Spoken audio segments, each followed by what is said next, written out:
여러분 안녕하십니까? 우리 지역의 현안을 짚어보고 다양한 의견을 나눠보는 여기 이슈강원 정호성입니다. 강력 범죄에 대한 사건, 사고가 많아지면서 사회적 불안감과 두려움이 커지고 있습니다. 위급하거나 도움이 필요한 순간 우리 시민이 가장 먼저 찾는 가까운 공권력, 바로 민중의 지팡이 경찰이죠. 오늘 시간에 춘천 시민의 안전 지킴이를 초대해서 최근에 이슈로 떠오른 사건을 파헤쳐보고 범죄 예방법도 살펴보도록 하겠습니다. 오늘 이 자리에 춘천의 새로운 치안 총책임자로 부임하신 박재삼 춘천경찰서장 모셨습니다. 안녕하십니까? 안녕하십니까? 네. 춘천 시민 여러분 반갑습니다. 지난 6월 8일자로 부임한 춘천경찰서장 박재삼 춘경입니다. 반갑습니다. 네. 보통 경찰서장이라고 하면 좀 정복을 입으면서 딱딱하거나 경직된 모습, 무서운 모습을 연상하곤 하는데 오늘 서장님 모습 뵈니까 이웃집 삼촌 같은 친근한 이미지인데 평소에 이런 얘기 많이 들어보셨어요? 가끔씩 들어보는데요. 네. 춘천경찰서는 이제 저랑 특별한 인연이 있습니다. 아, 그래요? 예. 의무경찰로 춘천경찰서에서 군 복무를 마치고 순경 공채로 입찰해서 예. 춘천의 남부지구대장, 춘천의 형사과장, 기동 1중대장을 거치면서 이제 오늘의 자리에 있었는데 아마도 춘천서에는 동고동락을 했던 같이 했던 동료들이 많았기 때문에 예. 친근한 이미지가 있는 것 같습니다. 그렇군요. 네. 순경 공채로 시작해서 춘천 치안의 총수까지 오르셨는데 그야말로 현장 신화의 주인공이세요. 네. 일선 경찰들의 마음을 누구보다 잘 아실 텐데 취임하고 나서 직원들에게 가장 강조하신 뭐 박재삼표 치안 철학이라고 할까요? 어떤 걸 좀 강조하고 계신가요? 우리 직원들을 부하 직원들을 무하나 아니면은 상급자에서 권위보다는 함께 같이 하는 동료로 생각했고요. 네. 취임사에서도 그 모시고자 하는 말 대신에 함께 같이 하자. 그래서 지금 현재 춘천경찰서는 서장뿐만 아니라 과장이나 계장이 함께 같이 하는 말로 동행하고 네. 있습니다. 시민분들이 너무 경찰서를 어려워하지 마시고 네. 어려움이 있을 때 네. 바로바로 문턱이 낮으니까 네. 찾아가시면 되겠네요. 더욱 겸손하도록 하겠습니다. 알겠습니다. 자, 지금까지 강력팀장과 마약 수사대 등을 거치셨어요. 산전수전 다 겪으신 것 같은데 영화 범죄도시의 마석도처럼 맨몸으로 뭐 흉악범을 때려잡거나 또 밤샘 잠복 근무 끝에 극적으로 범인을 검거했던 여러 가지 순간들이 있었을 텐데 내 인생 최고의 검거 순간도 좀 있었을 것 같은데 소개 좀 해주시죠. 일선에서 이제 수사과장이나 형사과장을 걸치고 마약수대장, 그다음에 광역수사대 근무를 하면서 예. 다양한 사건을 접했는데요. 2014년도에 춘천 신북에 보면 샘바타운이라는 것을 그 민박으로 입장해서 네. 성매매 알선 성매매를 한 조직이 있었습니다. 그랬군요. 예, 그래서 그것을 한 40일간 저희들이 잠복 미행 추적해서 그 일망타진을 했는데요. 주민들의 그 공부를 샀던 것은 그 신북이라는 시골 마을에 그 다음에 거기에 상천 초등학교가 있었습니다. 네. 그래서 지금 현재 춘천역에 있는 옛날에 그 성매매 직결지의 보상을 받아서 네. 했던 업주들인데 저희들이 시민단체와 협력을 해서 잘 검거한 사례가 있었습니다. 네. 그게 가장 보람되고 의미가 있습니다. 그랬군요. 최근에 이슈가 됐던 사건을 좀 볼 텐데 최근 강원도의 한 PC방 금고에서 현금을 훔친 뒤에 CCTV에 인사를 하고 다시 PC방에 찾아와서 주인을 조롱까지 한 이 촉법 소년 범죄 때문에 지역사회가 큰 충격에 빠졌습니다. 강원도의 한 PC방에서 초등학생 2명이 갑자기 CCTV를 향해 웃으며 인사를 합니다. PC방 카운터에서 돈을 훔치고 인사까지 한 겁니다. 황당한 PC방 주인이 범행 사실을 따지자 조롱이 돌아왔습니다. 양손 엄지척하면서 이제 흔들어 대는 거죠. 할머니 최고 그랬나? 심지어 경찰 신고 일주일이 다 되도록 학생이나 부모가 찾아와 사과도 하지 않았습니다. 그리고 드라마 참교육의 인기 때문에 촉법 소년 범죄에 대한 시민들의 관심도 요즘 상당히 높은데 촉법 소년을 악용하는 경우가 좀 있는 것 같아요. 나 촉법 소년인데 어떻게 할래? 이런 식으로. 요즘 그런 경우가 상당히 있다고 하는데 춘천 관내 청소년 범죄 현황은 어느 정도고요. 이 법의 테두리를 악용하는 소년범들을 다룰 춘천 경찰서만의 실효성 있는 대책이 좀 있을지요? 촉법 소년은 이제 만 10세부터 14세까지 해당되는데요. 예. 지금 춘천 관내에서도 이제 말씀하신 것처럼 이제 사건이 발생했었고요. 제가 통계를 보니까 25년도에는 73명이 이제 촉법소년법에 해당이 됐었고, 예. 26년 상반기에는 40명이 지금 촉법소년으로 사건에 연계가 되어 있습니다. 그렇군요. 지금 보면은 보통의 사건은 이제 절도라든가 폭행, 뭐 성추행이라든가 뭐 그런 범죄가 좀 있는데요. 이것들을 해결하기 위해서는 경찰에서는 한계가 있고, 사실 교육기관이라든가 학부모, 아마 시민연대와 같이 해서 고민을 좀 해보고 네. 관심을 갖고 청소년 정책 문제를 좀 발굴해서 시행해야 될 것 같고요.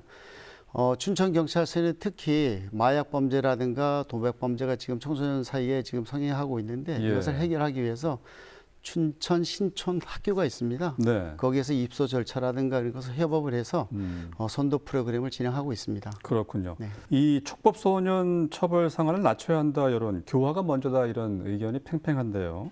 현장 전문가로서 촉법소년 잔혹사를 끊기 위해서 우리 사회 경찰 시스템 어떤 방향으로 좀 변해가야 한다고 보시는지요? 경찰서장으로서 이제 경찰관을 대표해서 이제 말씀을 드리면, 예. 딱히 어떤 사건에 대해서 이것을 처벌 연령을 상한을 하느냐 이제 뭐 내리냐 이런 문제보다는 이것을 어떻게 예방을 할 것이냐 아니면 재범을 방지할 것이냐에 초점을 두는 게 좋을 것 같아요. 예. 그래서 지금 현재 성평등 가족부나 법무부에서는 촉법소년의 연령의 하향에 대해서는 지금 논의하고 있는데, 중대 범죄에 한해서 네. 일정한 연령을 아마 제한적으로 아마 의견을 수렴해서 개정을 좀 할 것 같고요. 네. 저희 춘천경찰서에서는 이제 혼자만이 할 수 있는 것이 아니기 때문에 뭐 교육당국이라든가 자치단체, 시민단체와 협의해서 청소년 정책 문제에 대해서 심도 있게 아니면 관심 있게 지금 지켜보고 노력하고 있습니다. 네. 지금 13세 권고안이 논의되고 있는 것 같아요. 경찰 내부에서는 촉법소년의 연령에 대해서 어떻게 분위기가 어떻습니까? 전체적인 분위기는 지금 그 법 개정이 좀 돼야 된다고 네. 대체적으로 생각하고요. 그래서 모든 범죄에 일률적인 적용하기보다는 중대 범죄라든가 사회적으로 큰 무리가 있는 범죄에 대해서는 연령을 충분히 뭐 하한 조정해도 되지 않을까. 네. 또 그렇게 필요성을 느끼는 경찰관들이 대다수에 있습니다. 네. 경찰의 인력 부족 문제도 좀 말씀을 드려야 될 것 같은데, 바쁜 치안 현장 때문에 인력 재배치라는 명목으로 일선 파출소가 좀 통폐합되고 있는 분위기인 것 같아요. 춘천 외곽의 면 단위 지역 주민들의 불안감이 좀 큰 걸로 알고 있는데, 실제로 경찰관 기동대 우범 지역 집중 배치 후에 치안 현장 변화가 궁금하고요. 파출소 통폐합 후에 면 단위 지역의 뭐 출동 시간 지연이나 치안 공백 우려에 대해서는 어떻게 대처하실 생각이신지요? 지금 진행자님께서 말씀하신 것처럼 지금 농촌 지역 중심으로 해서 중심 치안 지역으로 이제 관서가 이제 바뀌고 있는데, 예. 저희 춘천 같은 경우는 신사후 팔소와 서면 팔소가 중심 지역 팔소로 이제 개편이 되다 보니까 지역 주민들이 불안해하는 그리고 염려하는 부분도 있긴 있습니다. 예. 그래서 저희들 같은 경우에는 이제 기동대 경력 46명을 6개소에 이제 저희를 지원받아서 지금 증가 배치했고요. 네. 실질적으로 이제 운영하는 면에 있어서 거기에 있던 현재의 순찰차라든가 우리 경찰 경력을 그 중심 지역에다가 이제 파견하기 때문에 실질적으로 경찰 활동에서는 큰 차이가 없고요. 그렇군요. 현재까지 운영하다 보니까 뭐 출동 시간이라든가 현장 대응 능력에 대해서는 뭐 크게 문제가 지금 뭐 대두되는 건 없습니다. 네. 오히려 취약 시간대에 치안 수요가 많은 도심지에 집중으로 경력이 아니면은 순찰차가 배치가 돼서 대응을 하기 때문에 어떻게 보면 또 긍정적인 평가도 좀 있는 것도 사실입니다. 그렇군요. 네. 자율방범대의 역할이 뭐 외곽 지역이나 도심 지역이나 상당히 커지고 있는 것 같은데요. 네. 어떻습니까? 자율방범대는 이제 우리 경찰에 있어서 큰 뭐 친구이자 동무라고 네. 생각하는데요. 사실 저희들이 부족한 인력을 주민들이 거주하는 골목골목마다 매일 밤 같이 순찰을 돌아주는 것에 대해서 네. 되게 감사하게 생각하고 고마운 있고요. 분들이네요. 그리고 이제 주기적으로 저희들이 자율방범대와 협업을 해서 예방 순찰도 하지만 필요한 순찰의 방법이라든가 범인을 발견했을 경우에 이런 것 조치 사항도 저희들이 함께 고민하고 있습니다. 교육도 하고요. 네. 그리고 여전히 기승을 부리고 있는 사라지지 않는 보이스피싱 범죄도 참 심각합니다. 수법이 날로 진화되고 있는 것 같은데 최근에 판단력이 좀 흐리신 노령 인구가 늘면서 이 보이스피싱 범죄도 대처가 시급한데 황당 사례나 또 예방법도 이 기회를 통해서 좀 알려주실까요? 보시피싱은 지금 현재 말로만 이렇게 속이는 차원을 넘어서 예. 정보통신 기술을 이용하고 심리적 분석까지 해서 고령층을 집중을 해서 이제 보시피싱을 하고 있는데요. 춘천에서 한 사례가 70대의 노인에 대해서 이제 그 검찰을 사칭해서 범죄와 관련된 계좌가 있다. 네. 이걸 신고하거나 이랬을 적에는 크게 다칠 수도 있으니 어디 모텔에 가 있거라. 그래서 셀프형 감금형이 보시피싱이라고 그랬는데 네. 실질적으로 그분이 돈을 찾아서 그 모텔 안에 감금되어 있었습니다. 근데 네. 이제 물이 먹고 싶고 이러다 보니까 카운터에 내려왔었어요. 그래서 카운터에 내려보니까 저희들이 부착한 전단지가 있었는데 자기하고 상황이 똑같기 때문에 업주한테 얘기를 한 거예요. 네. 그래서 업주가 신고하는 바람에 저희들이 현장에 출동해서 수억 원대의 보시피싱을 방지한 사례도 있고요. 그래서 보시피싱은 사실은 우리 경찰 아니면 금융당국 아니면은 그 자동 인출기 뭐 이런 데 사실은 굉장히 홍보가 많이 되어 있습니다. 네. 우리 언론에서도 이제 많이 도와주셨고요. 그럼에도 불구하고 계속 나는 것은 지금 노인네들이 순간순간에 어떤 것들을 잠시 잊고 이때 겁에 질려가는 협박에 의해서 잠시 정신을 좀 놓는 것 같습니다. 네. 그래서 보이지 않는 문자라든가 메일, 그다음에 협박성 전화 뭐 이런 것들은 무조건 전화를 끊으시고 그다음에 거기에 응대하지 않는 게 좋을 것 같고요. 네. 더 나아가서는 금융기관에서 제공하는 사전 예약제 안심 서비스 제도가 있습니다. 이 제도는 뭐냐면 사전에 말씀한 금융기관에 사시면 돈을 인출하는 시간을 지연을 해주거나 네. 그다음에 지정된 계좌로만 인출되는 그런 제도가 있기 때문에 네. 적극 활용하셔도 될 것 같습니다. 어르신분들은 사전 예약제를 좀 이용하시면 되겠네요. 그거 많이 도움이 될 것 같습니다. 네, 알겠습니다. 그리고 끊이지 않고 발생하는 범죄죠. 음주운전 단속이나 주취자 폭행 현장에 가보면 정말 별의별 인간군상이 다 있다고 들었는데 뭐 듣거나 봤던 사례 중에서 음주운전 진상 베스트 3라고 할까요? 어떤 사례들이 좀 있었나요?